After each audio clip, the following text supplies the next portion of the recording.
तुमसे प्यार करते हैं पगली, और तुम्हारे बिना जी भी नहीं सकते हैं। मेरी भी सुनो। क्या?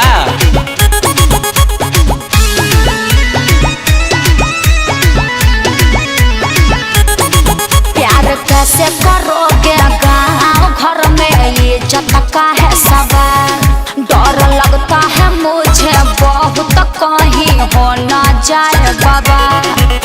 अरे पगली काहे डराती हो, हम है ना। तेरा हाल फैसला होगा जानू, हमको मंजूर।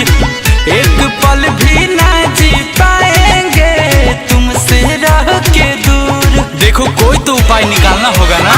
प्यार करेंगे तुमसे, शादी करेंगे किसी और से। कोई दिक्कत नहीं। शादी से पहले तुम भी दिल लगाओगी ना किसी छोर से।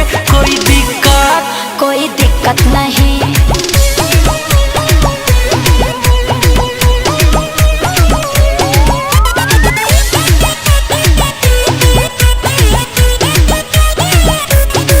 तुमसे बात करेंगे, सारी रात करेंगे। चलो अभी से प्यार का शुरुआत करेंगे। थोड़ा वेट कर लो ना, अल्टरनेट कर लो ना।